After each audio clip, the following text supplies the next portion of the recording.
Hello, thank you so much for joining me on the podcast.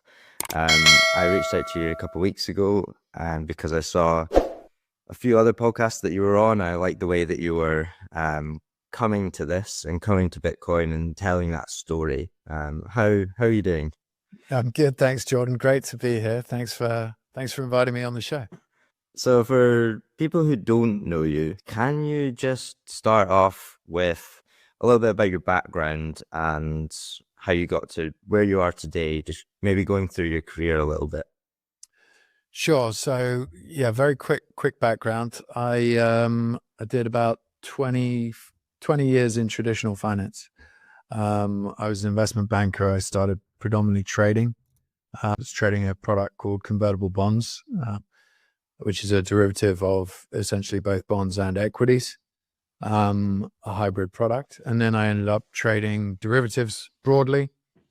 And then I moved to Tokyo in 2005 and basically launched the convertible bond business for the Japanese bank Nomura, the international business out there. And then around the time of the financial crisis, we got ourselves to a very strong position in convertible bonds, being that we were already at the number one Japanese house. And so having Japanese convertible bonds, it was just logical that we would very easily take market share there. So by the time Lehman Brothers came around at the end of 2008, we were the number one player in convertible bonds. And actually, I'm not sure if your viewers will be aware, but Nomura, the Japanese bank, bought Lehman's European and Asian operations. And this was not like your traditional takeover. This was really the Japanese stepping back and saying, tell us how to run an international business. And so pretty much every business peer that I had leading a business was replaced by a Lehman person. But because we were so strong in convertible bonds, I wasn't replaced. I ended up inheriting a large amount of businesses that Lehman were very strong at, like derivatives, distribution, futures and options, Delta One. We can jump into any of those if you need. But basically, I was distributing those products, facing off with hedge funds for the next 7 years. And then I ended up leaving finance and saying I wanted to try something different. I was actually going to join a private equity firm, but very last minute, I got approached by a crypto company that I'd invested in that was mining Ethereum back in the day in China. And the founder said to me, look, can you help me build the financial arm of this business? And so that's how I ended up getting into crypto. That was early 2018. And we listed the company on NASDAQ through a SPAC in the end. And for a very long story short, I ended up stepping down as the company the board and the chairman wanted to sell the company to Binance, which wasn't very aligned with what I wanted to be doing. So I stepped down. That was late 21. And then in 22, I was approached by a gentleman called Mark Sees, who I knew from Hong Kong, to look after his hedge fund business at Seas Capital. So I joined Mark as a partner in October of 2022 and have been building out the hedge fund business since then. We were already a very established hedge fund player. So we manage about 1.3 billion for investors just in hedge funds, trying to access the best hedge fund managers in the world. And one of the products that I wanted to launch immediately on joining was a fund of crypto hedge funds, because the alpha, as we call it in the hedge fund space, is so much more elevated in crypto, largely because you're at the beginning of a financial services infrastructure rebuild. You're seeing hundreds of exchanges, hundreds of products, all being launched all the time to cater to this new world, this new asset class, which is creating a huge amount of volume and, as we call it, alpha, that is there to be harvested by institutional managers facing off against retail flows. And so we target about 15 to 20% annually in US dollar terms in that product. Recently, interestingly, we've had a number of Bitcoiners approach us to see if we can do the same thing denominated in Bitcoin. So that's something that we're exploring. We'll probably take the risk down because people already have directional exposure if they're exposed to Bitcoin and investing via Bitcoin. So we'll be looking at probably targeting an IRR of about 5 to 10% on that. But yeah, broadly, Seas Capital is an alternative asset manager. We're part of a Swiss banking group. In all, we manage about 27 billion, including the bank and the traditional asset manager, and Seas Capital is close to 2 billion. As well as hedge funds, we do private equity and litigation finance. So that, in a nutshell, is what I do and how I came here. Yeah, amazing. I've been writing down questions as you've been going through because I want to unpack some of it. And my first one is actually just more on a personal level of, did you move from England to Japan? I moved to Tokyo at the beginning of 2005, yeah. And how did you find that? That switch? Yeah. It was interesting. I mean, I was a young trader at the time, and I was really pushing very hard to advance my career. I was very ambitious. And so when I arrived in Tokyo, it was quite funny. My first day that I got licensed and approved by the regulator there, I was on the phone, just smashing the phone, just talking to the clients all day long. And I did a record day of volume on our very first day of trading convertible bonds. And one of my friends, who was a colleague on the sales trading desk, who's running equities, he leaned back in his chair at the end of the day, so when everyone was closing out, he leaned back. He's like, "Rich, word of advice. No one likes a superstar in Tokyo." And I was like, "What does that mean?" And I later learned this Japanese analogy that the nail that sticks out gets hammered down. And it's very much a sort of groupthink, sort of slightly socialist approach to business. Like, you don't want to ever take any risk with your career, because your career in Japan is for life. And so it's very much this, just step back, do the minimum, just make sure that I don't make any mistakes, I don't have a problem. And so if someone's sort of really just driving forward and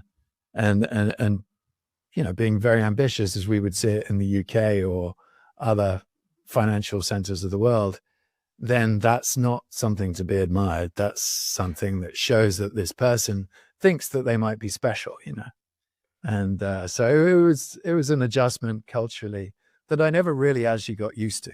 That must have been difficult to almost purposely slow. Did it make you slow down at all?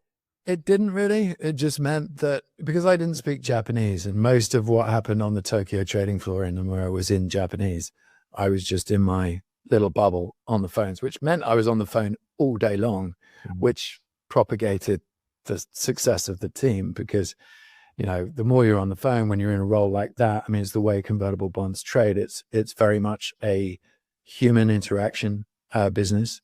It's not traded on screens even today. Convertible bonds are traded, as we call them, OTC, so over the counter.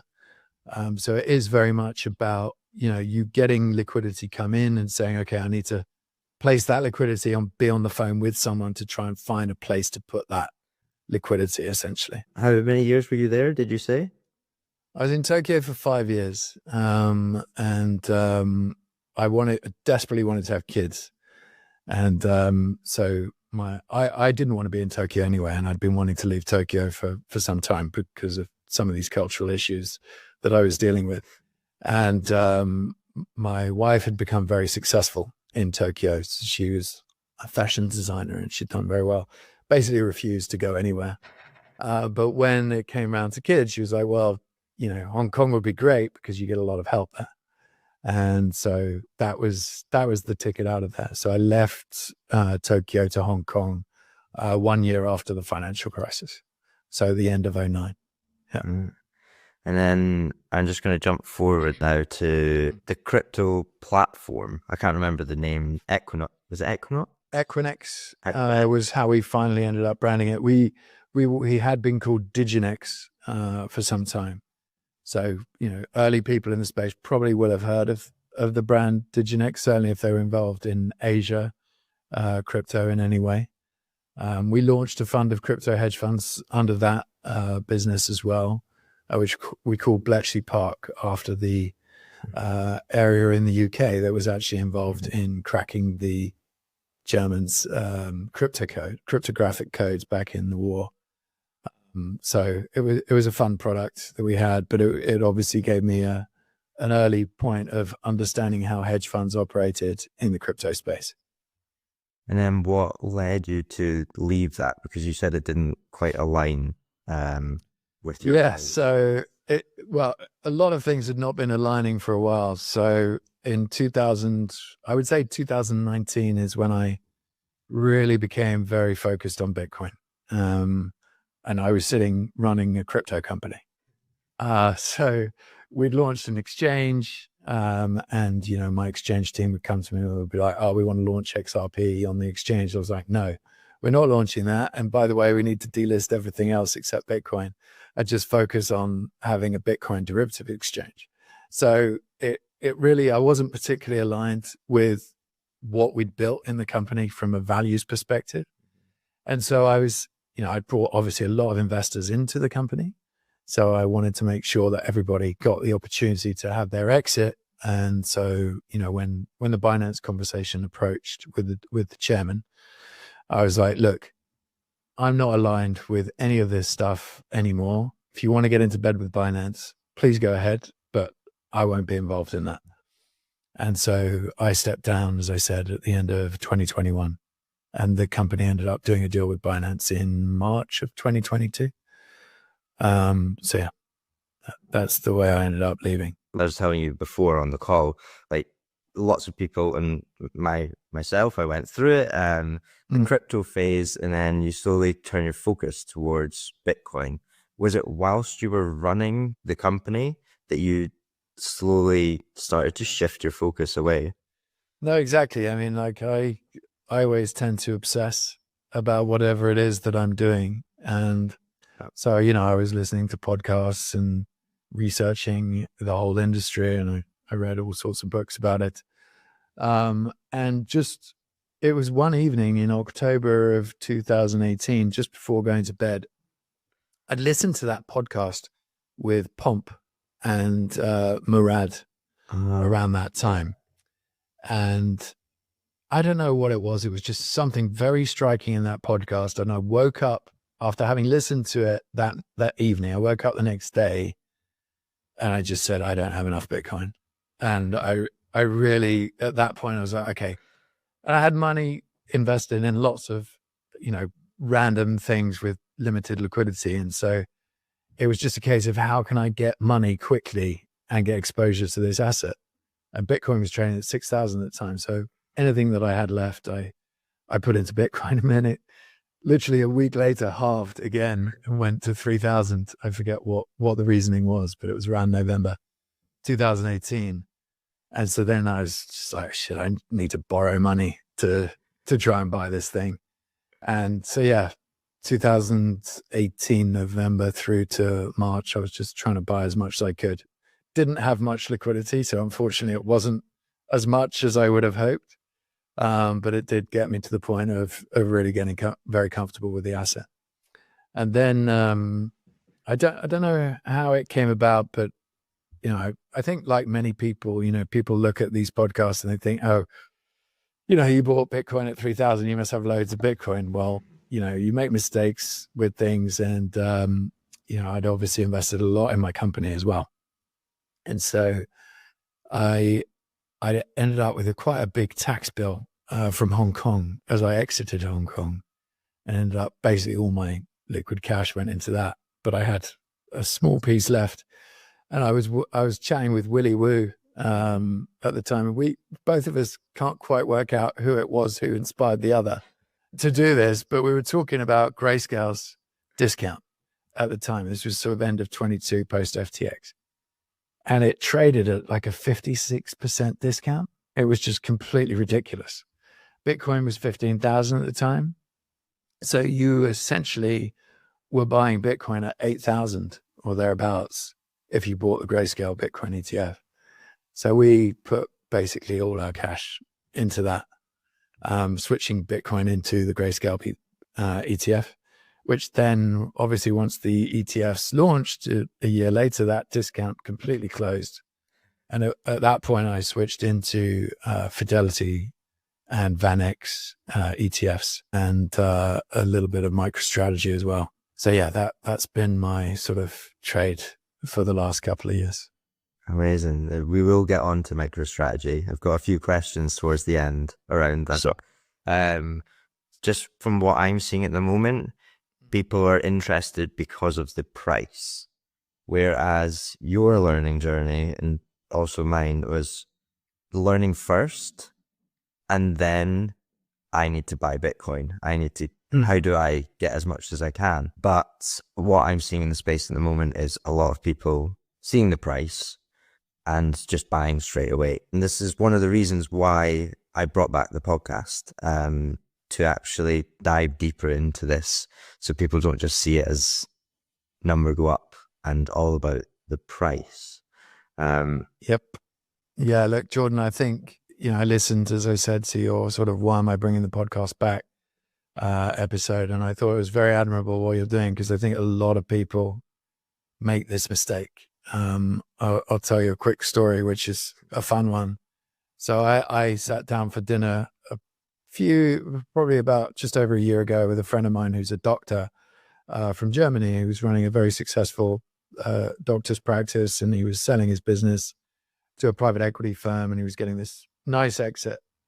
And so as he sits down at the table with me and another friend, he jokingly says, "So Rich, should I just take all the money and put it in Bitcoin?" And I was like, "Yeah, you should. But, we'll have a discussion about this." And so by the end of the dinner, he's like, "Oh my God, I need to put all my money into Bitcoin." And I was like, "Well, look, you can take everything that I say at face value, because you know me and you've known me a long time. But you need to do this work yourself, because the problem is going to happen when Bitcoin tests you, because Bitcoin tests everybody, right? If you don't know what you've invested in, and you've bought it at, let's say today, at $92,000, and then it draws down to $50,000, and you just dropped a huge amount of money, you're looking at it going, Rich is an idiot. Why the hell did I listen to him? Right? And I said, I know what's going to happen. Your wife will call me. She'll scream at me, like, why did you get him to do this? And, I can't have that. And the problem is, that's the point where we need to borrow money. We need to get leverage on our house, whatever it might be, so that you can actually get more Bitcoin at the price when it is distressed. Because it's that moment. And I remember a fund manager saying this to me at one of the heights of the recent crises. He's like, it's when you've got this feeling of being completely up against the wall and in the corner, that's when you need to buy Bitcoin. Mm-hmm. And it's absolutely right. And if you don't have the knowledge of what this asset is at that point, you're not going to do it. You're going to panic, and you might even sell. And that's the worst mistake that you will never be able to forgive yourself for once it rallies again. I've seen that all too many times, unfortunately. So your friend, take the doctor, or had the doctor's practice. What's been the best way that you've described to them what Bitcoin actually is, and maybe what resources to look at? Yeah, I mean, I send people the early Michael Saylor podcast with John Vallis. I really like that one. I think that's sort of, you almost see Saylor discovering Bitcoin as he's talking through it on that podcast. He's kind of connecting dots and putting stuff together. I think that's a very good one. I think Safety in a Moose podcast with Lex Friedman, as a 3-hour podcast, is absolutely exceptional. It just covers all the bases on everything.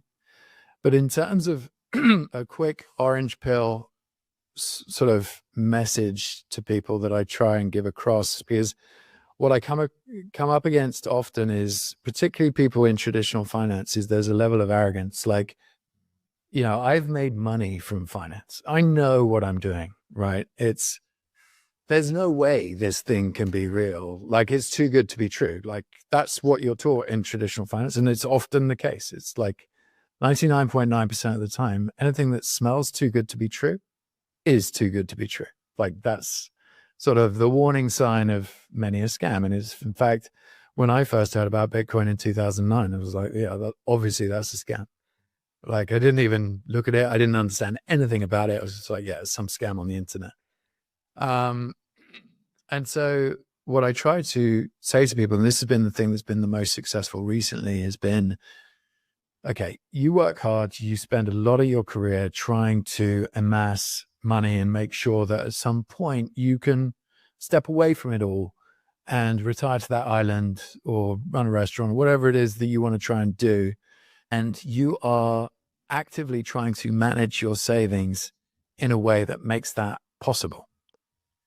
Now, you're storing that value in, be it US dollars or pounds or Swiss francs, whatever it might be. So that's money that is basically controlled by a group of people sitting in a room deciding how much they should print, what wars they want to fund, what interest rates they want businesses to pay to try and incentivize growth, whatever it is that they're trying to do. So they're mucking around with this money constantly. No one has any real knowledge of how many exact pieces of paper there are out there. And so, you're just being debased constantly. You have no idea or no control over it. And you have a choice right here, right now, to vote how to store your time, that value that you've committed your whole life to get to the point of financial independence. Now, if you get to the point of being 60, 70 years old and getting to the point of retirement and some other war comes along and your government decides they need to fund that war with billions and billions of dollars and debase your currency by 20%, they just steal 20% of your savings essentially through that debasement. You can choose to store it in another system where that system is completely controlled by an algorithm. No single person controls it. And the supply is finite forever. And you can choose to store your savings there right now. So you have this vote between those two systems. How are you going to store your money to make sure that you and your family are safe and secure into the future? And every time I say that, people are like, well, obviously, I would choose that other system. But, and the reason they say the word but is because they don't know what I've told them is true. So they're not aware necessarily that the algorithm cannot be controlled by anyone. Jamie Dimon is always talking about, oh, well, they could just change the code and change it from 21 million to 42 million. Like, this is not happening. And if you spend at least a couple of hours, studying the way that the code has worked and has been, and is actually distributed through the network, there's no way that it's changing. The incentives do not make any sense for it to ever change. So once you fully understand that and you understand the way that the monetary system that you currently store your wealth in is stealing from you constantly, then it's, of course, I would choose that other system. So it is inevitable. The more people that wake up to that understanding, and to your point, if they're only getting there through number go up, but then eventually doing the work, that's good too, right? That's okay. If you're attracted by the gains and the money that you can make, then you'll start to understand, hopefully by researching it, what it actually is and how that changes everything. It changes everything in your life. It makes you much more long-term mindset. It stops you necessarily going and spending money willy-nilly because you've actually got a way to store that money and know that if you save it in the long term, that money is going to be more powerful in the future for your kids, for yourself, for your own retirement. And so it just changes your overall outlook on life. And I think it, in a time where politics are concerning, and the UK is a place that's very concerning when you read what's going on at the moment, this is something that gives you hope. And it makes you realize that actually by voting for that other system, you're actually empowering yourself and your future rather than empowering a government that is waging war and spending your money on things you just have no interest in. Do you want to be spending billions of dollars, sending billions of dollars to Ukraine? I'm not sure that I want to continue to support that, frankly. It makes you, or for me anyway, it's made me zone out a lot into politics. And as you said, if you frame it as in two systems, which I really like how you do that, because then it just comes down to one question to the person. It's what would you rather? in the circles that you're in at the moment, in more traditional finance, of what are the blockers that people are finding hard to understand this new system? Yeah, it generally comes down to people like not wanting to do the work. So it's like, yeah, obviously this is vaporware. This is just digital. I can't touch it. You know, I much prefer gold. I can feel it. I can touch it. I can hand it to my grandkids. How can I trust this system? And so I do feel it's a generational problem. A lot of the people that I talk to are generally very wealthy people. And so they're dealing with, you know, they've generally made their money over the course of their career. They're managing in a family office or whatever. So they're having their younger members of the family come up and say, okay, we need to be looking at this digital asset space. And normally, of course, the father or the mother are still controlling the majority of the assets. And so they might be the deciding factor. But we do find that the fund that I run is actually an interesting way to bring that generation in, because it's something they recognize. It looks and feels like a hedge fund. It is essentially a fund of hedge funds. And so it allows them to say, okay, this is something I understand. Alpha is something I understand.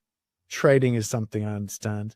So even if I don't think that these assets or Bitcoin particularly has any value, then I can see how if you're just running a trading strategy that you're in and out, then you can make money in the same way that we have done historically in traditional assets. So this tends to be a bridge. So we bring people into the fund, and then when we write the newsletter for the fund every month, we're obviously talking about the progress of particularly Bitcoin, what's happening. And so slowly but surely they start with an allocation to the fund, and then they're like, okay, maybe we're okay to have an allocation actually directly to the asset now, because the fund is not going to return you anything like the assets, just a pure arbitrage fund. And so then we have the conversation. It's like, okay, Bitcoin, I've missed it. This is often what happens. Bitcoin, I've missed it. So what's the other cryptos we should buy? And then you're like, well, no, you haven't missed it. In fact, this is a potential total addressable market today of $900 trillion. So you're very, very, very early. And then we talk about adoption and how people understand. But, you know, often they really want to touch crypto as well. And so that's a journey, as you said earlier, that people have to go on. And so we say, look, generally, this should come with a health warning. Don't try this at home. And so we say, look, if you really have to touch crypto, then, you know, give your money to a venture capital manager or a liquid venture cap crypto fund manager. They're inside. They're the guys that are investing in Solana day one. I mean, we actually partner in the fund with a group that is a venture fund and, you know, out of Hong Kong called CMCC. And so if people really want to play crypto, then we say, go ahead and play with one of these guys. Because otherwise you're what we call, or what they call, exit liquidity, right? The minute that retail are getting all excited about whatever coin or token is coming next, that's the point where all the venture capital professional money is selling. And so this is why when you get these blow off tops, the people selling there are the people that got in early, and then the poor retail are the ones that take it on the chin. And then depending on the coin, it probably won't ever have another cycle. So yeah, we do try to help people understand that Bitcoin is the only non-venture capital token out there. It's a proven network. Yeah, it's really important that, like, speaking the language of whoever you're trying to educate. And how important do you think, like, now the ETFs launched in January of this year, how important has this been? Oh, hugely important. I think, you know, BlackRock is seen as being one of the credible players. I mean, I remember turning up to a barbecue a few years ago. It was my son had a girlfriend at the time, and we went to his parents' house, and they were a bit older than I am. And so I think they were all sort of mid to late 60s. And I the father of my son's girlfriend was always very proud to introduce me to everyone as the Bitcoin guy. And so I get I would this always, now. yeah, I would turn up and I walked into this barbecue. It was a summer's afternoon. And the first reaction from this crowd was, well, Bitcoin. Christine Lagarde says it's a load of rubbish and we shouldn't invest in it. So immediately I knew what sort of crowd I was dealing with. But yeah, it happened a lot back then. This was 2-3 years ago, where Christine Lagarde, the IMF, they don't like Bitcoin. Warren Buffett doesn't like Bitcoin, so I shouldn't invest in Bitcoin.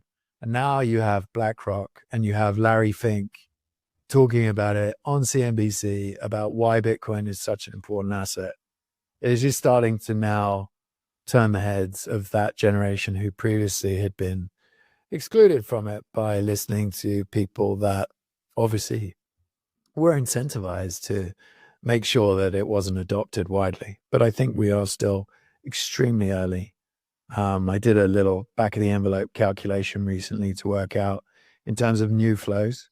If you just look at new flows versus current supply, this was before Saylor announced his 21 and 21 and before the US, elected Trump, which means that the strategic Bitcoin reserve is a potential on the table. So before that even, I worked out with the flows, just if you assume there's no change in stock, so like the underlying amount that's already been issued, just flow and versus demand, I think we were at a point where Bitcoin needed to go to 120,000 just to satiate demand that we knew about.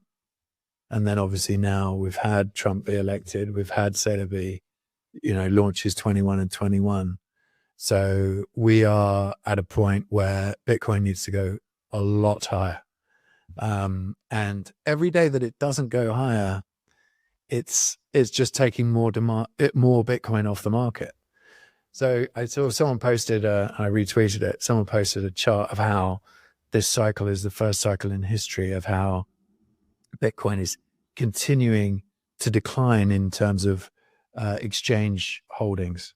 So we've gone from mid 3.3 million Bitcoin on exchanges earlier this year to now 2.5 million Bitcoin on exchanges, even though we're rallying, which shows you that it's just the amount of demand is just absolutely way too big for the amount of supply at these prices.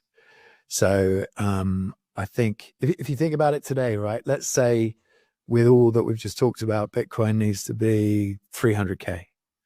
And let's say we're basically 100K now. So for every $1 million spent, you're actually getting, what is it?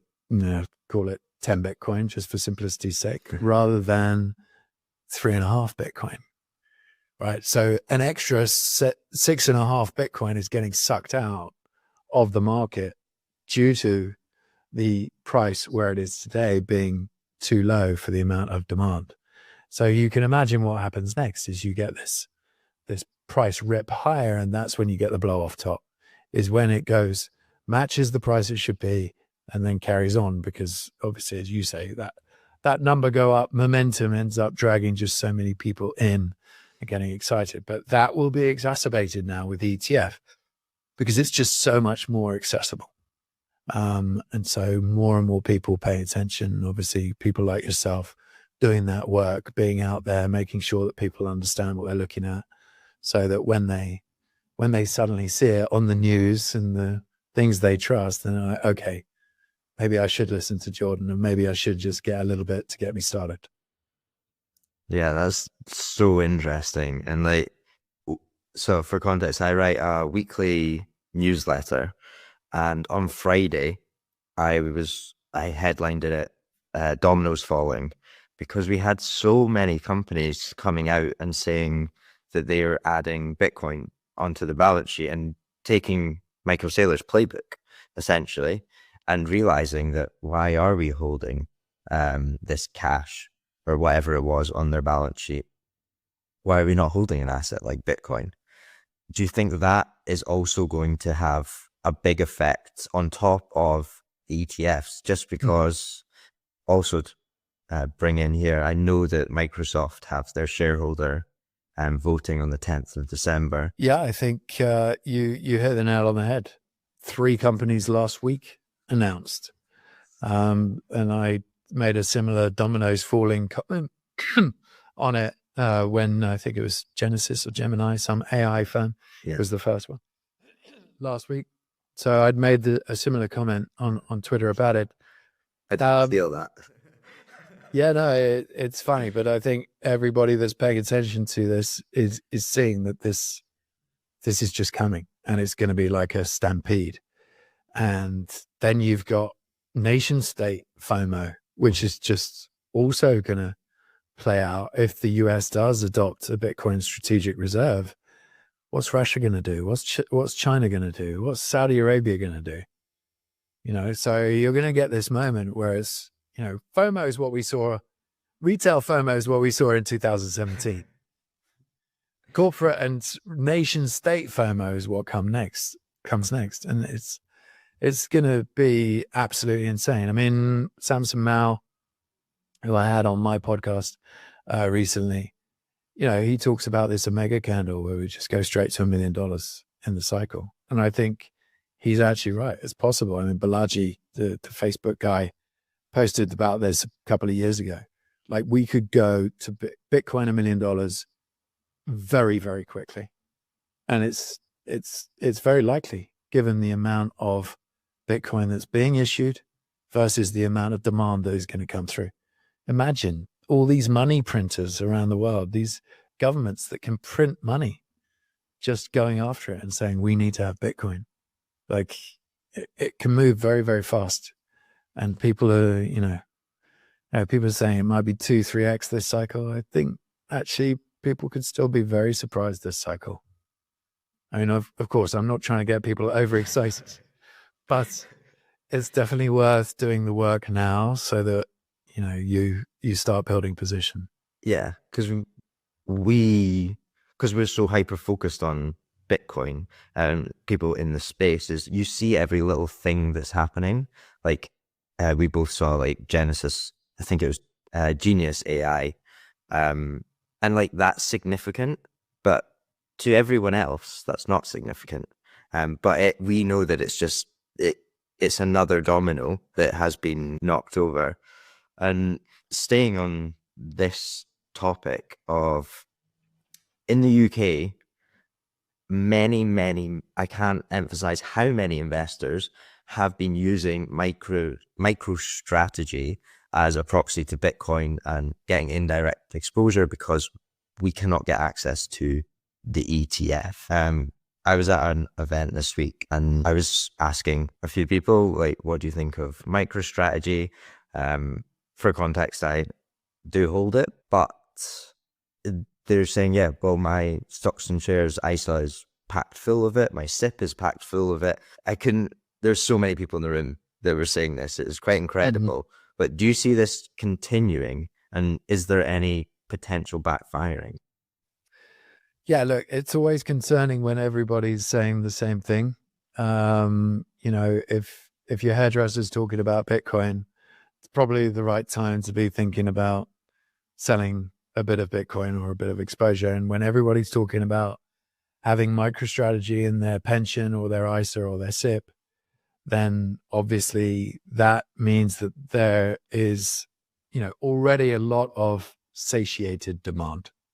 So where does the next leg of demand come from? And I think this is interesting in terms of where Saylor's taking it in terms of company size, because what is absolutely mammoth in the US or globally are passive investment flows. So all these index funds that try to replicate the S&P 500 or the NASDAQ 100, that's where the next wave of money comes from. And it's huge. And MicroStrategy will be a beneficiary of this when they get included. And I say when, it's not absolutely 100% that they will be, but I do believe that this is a likelihood. Tesla, it took a little bit longer for them to get included, but they did eventually, even though obviously it's a very volatile stock. And I think that the people that create these indexes do look at volatility. So the volatility will work against him a little bit, But in the meantime, he's able to just keep growing and financing the company. And what's also interesting is how accretive these issuances of equity convertible bonds are actually to MicroStrategy shareholders. He talks about a Bitcoin yield that he's generating. I don't know what his calculation for this year so far is, but every issuance that he does is accretive to shareholders. So, I mean, I can walk you through that if you'd like, but I'm sure you've already done the maths and spent the time. But I think both that accretive nature of the issuances and these inclusions into these large indexes and driving these passive flows will mean that we probably can see the multiplier. And when I talk about the multiplier on MicroStrategy stock, you need to pay attention to the fact that his market capitalization is a multiple of the underlying Bitcoin that he has. And so the net asset value of the Bitcoin versus the market cap, the differential between the two is what we call the multiplier. And so I think the multiplier today is around 3.5. So that's increased quite a bit already since he did the 21 and 21. Last time I'd looked at it and gone through the numbers a few weeks ago, it was 2.7 times. So it's starting to get a bit extended. So it's definitely worth paying attention to. But what I would say is in the bull market, and as things start to kick higher, as I predict they will because of this supply demand dynamic, then you're going to just see that multiple extend higher because naturally people see MicroStrategy as a leverage trade, which it is. And so, when people come into the market and they're looking for leverage, obviously they'll look for those types of plays. So MicroStrategy, and again, I was discussing it with Willie Woo, who we look at a lot of different things together, as well as he's involved in my fund. We talk about where we think the multiplier could go, but I think 4-5 is very reasonable for a bull part of the cycle. And it could even go well beyond that once the passive flows start coming in. So yeah, it's going to be an interesting time. But again, like you said beforehand, none of this is investment advice. And I do hold MicroStrategy personally. I'm plastering that everywhere. Don't worry. None of this is investment or financial advice. One question I had for you is, because I noticed that Michael Saylor tweets or posts on X, usually a couple of days before he buys. Is that allowed? He doesn't outright say it, but I saw yesterday he tweeted that it's a great time, or it's about time to add another green dot implying a buy. Is that allowed for a publicly traded company? It wouldn't be allowed in the event that essentially there was market information being released and the stock was open for people to trade. So if you notice, he's done this on a Sunday both times. Yeah. And what he could potentially say is, or what he is potentially saying is, I've already bought the Bitcoin. And then the announcement will be made before the stock opens for trading on Monday. So I think he clears himself. Obviously, they will have checked this with their lawyers, so they don't end up with a class action lawsuit, which is very, very common in the United States. That's something as a CEO of a NASDAQ listed company you have to be very careful about. So he will have checked this. So yeah, I mean, I think it's just the way it's timed. It's the sun is making. He's making a comment on Twitter Sunday, which could be interpreted many ways. Is it good for the stock? Well, not necessarily, because the buy has already happened.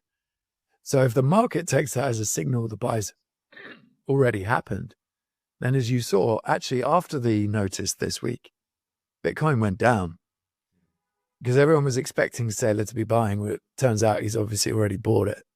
So you can have the green dot, which means Bitcoin goes down. So I think in any case, you just assume no matter what, Saylor's probably just buying most of the time. Exactly. Yeah, and I think a lot of people have been discussing it lately. He said that he's going to take 3 years to do this, 21 and 21. I think it's quite probable that he takes 3/4 to do it and then announces another one. Yeah, he did imply that on something I watched, that it might be a lot sooner. But yeah, that I think we'll finish on that. That was awesome, and we've kept it to a very good level for everyone listening. So thank you so much for joining me. It was amazing to have you on the show. Great, Jordan. Thanks for having me. I really appreciate it, and really enjoy the work you're doing. So keep it up. Thank you. If anyone wants to reach out to you, I will put everything down below, but where's the best place to find you? Twitter's the best place. At Richard Byworth is my Twitter handle, and my podcast is also on Twitter, at Seize the Future, spelt as you can see, SYZ. So Seize the Future is the name of the podcast.